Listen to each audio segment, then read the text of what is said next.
Io mi accorgo che c'erano queste intercettazioni, riscontro dei dati di traffico telefonici, riscontro dei tabulati, individuo le talpe nel rosso che aveva fatto le indagini insieme ai tanti vuoti di quelle indagini. Questi venivano tutti arrestati e sono stati tutti condannati a decine e decine di anni di carcere. Cuffaro è stato pure condannato in quella stessa indagine.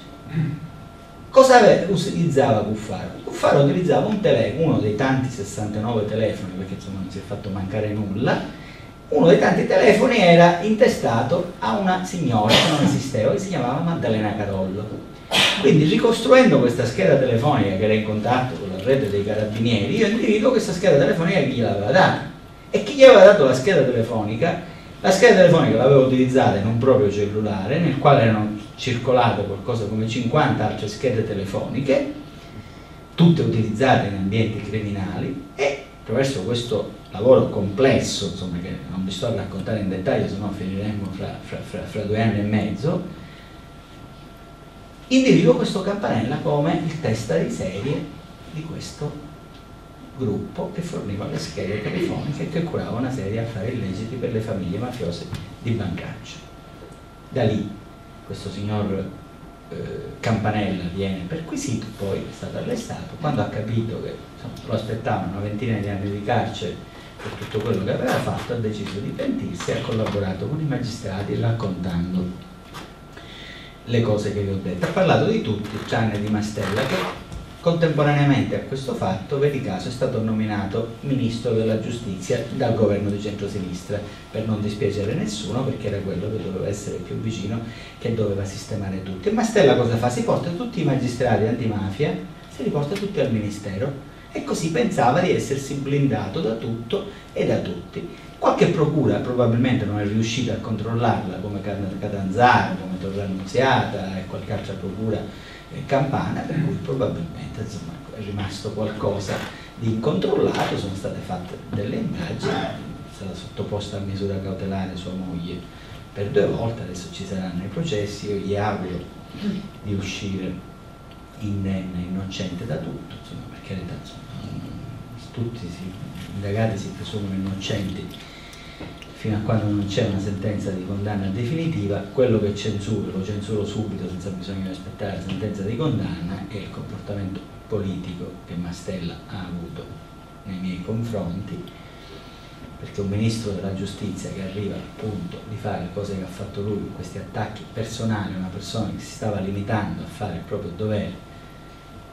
solo per l'acquisizione di un tabulato di un'utenza intestata alla Camera dei Deputati, che mi viene contestata insieme a un'altra utenza intestata alla Camera dei Deputati, che non mi viene contestata. Perché? Perché la utilizzava il figlio, Pellegrino Mastella. E io lo trovo che lo utilizzava il figlio nel cellulare di una persona indagata in un'indagine di droga a Roma, che aveva annotato questo numero con l'annotazione Pellegrino Mastella. La stessa indagine di droga in cui vengono arrestate più di 30 persone e in cui viene arrestato un soggetto che io individuo, che segnalo al pubblico ministero, in contatto con chi? Con dei carabinieri, uno dei quali è tale Tagliente, Carlo, lo stesso che adesso poi è stato arrestato per la vicenda di Marrazzo. E questi avevano un giro di trance, un giro della droga, della Roma Bene a cui fornivano la droga. Quindi è bastato semplicemente aspettare qualche mese che quel carabiniere che avevo indicato allora e che ha avuto i santi in paradiso, per cui non è stato colpito, ora fosse colpito a distanza di qualche mese. E così sono convinto che saranno colpiti tutti, perché è inesorabile, è inesorabile. La verità, prima o dopo, viene sempre a galla, perché il diavolo è un bravissimo costruttore di pentole, ma non ha avuto mai la capacità di fabbricare i coperchi. E io, se è il caso, confido anche nel diavolo e nelle pentole che riesce a fabbricare, fino a quando avrà la capacità di non fare i coperchi, perché questi signori, prima o dopo, vengono tutti a galla. Io non voglio intrattenervi oltre, perché mi piacerebbe rispondere a qualche vostra domanda. I temi del libro sono, credetemi, tantissimi, sono articolati. Possiamo, se volete, continuare sui temi delle stragi, delle verità negate, su alcuni aspetti inediti che riguardano proprio quelle vicende, quella mia esperienza dalla quale io uscii nel 1993 sbattendo la porta perché non accettai, dopo aver individuato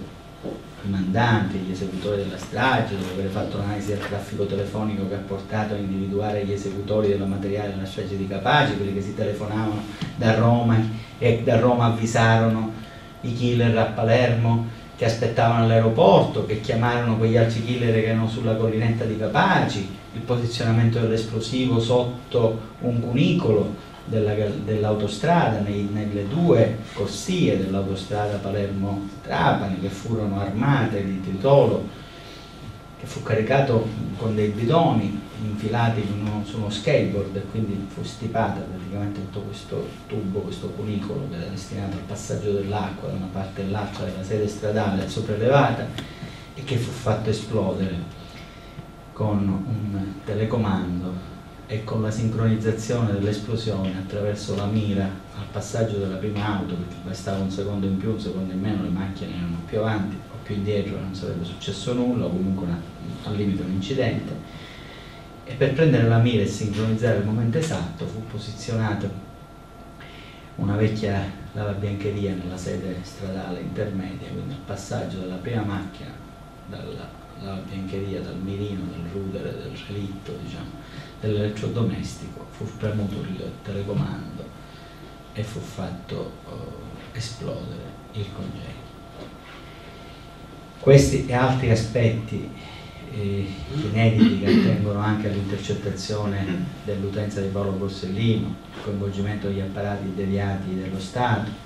dei servizi segreti,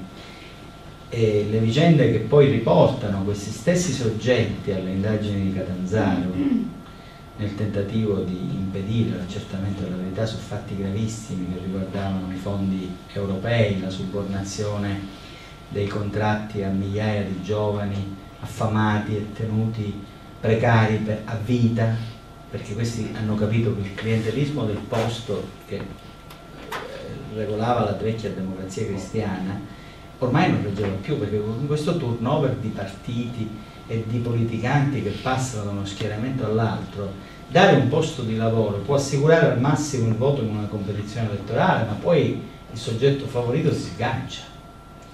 Probabilmente alle elezioni successive non ci vota più, anzi solo per il fatto di aver ricevuto il posto e avete visto quanto è squallido chi gliel'ha dato, probabilmente in un momento di rigurgito di coscienza non ci vota più. Quindi loro questo l'hanno capito, che questo clientelismo vecchio stampo non funziona più, anche perché i posti non sono infiniti come erano una volta, con le banche, con le regioni, con le province. La vostra regione peraltro è un feudo dove il clientelismo sotto certi profili somiglia molto a quello di siciliana maniera,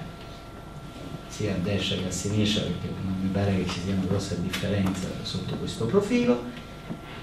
Allora cosa hanno fatto? Hanno creato le sacche di precariato nei lavori interinali, nei lavori socialmente utili, nei lavori che comunque hanno attinenza con la pubblica amministrazione, che spesso sono per il 99% totalmente inutili, improduttivi, che svuotano di dignità anche chi li fa, dandogli stipendi di fame con cui vengono tenuti dei giovani appesi al filo per anni. E la Calabria era protagonista di questa vergogna istituzionale con la quale si affamava una regione,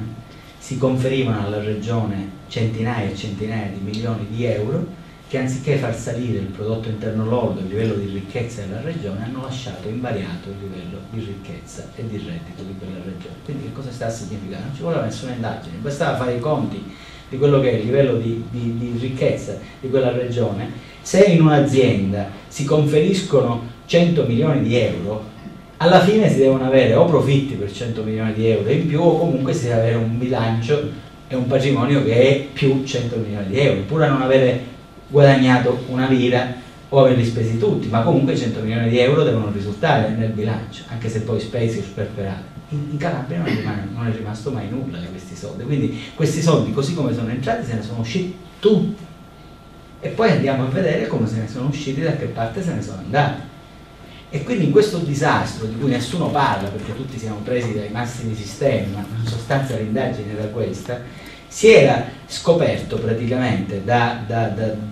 Catanzaro, da Reggio Calabria a Roma e Strasburgo qual era la rete del malaffare che riguardava tutti gli ambienti e i contesti politici del centrodestra e purtroppo anche quelli del centrosinistra. Questo probabilmente è stato l'argomento che gli ha reso forte creare quella solidarietà nell'attacco a Luigi De Magistris, nell'attacco ai 3 magistrati di Salerno che stavano facendo luce su questa vicenda, e alla fine a me, che restavo il testimone scomodo, che restavo quello che non si voleva arrendere e che restavo quello che, pur non essendo un magistrato, aveva i dati e gli elementi per leggere le malefatte che erano state fatte da coloro che erano i protagonisti principali dell'indagine e da coloro che avevano cercato di fermarla, prima a Catanzaro e poi a Salerno.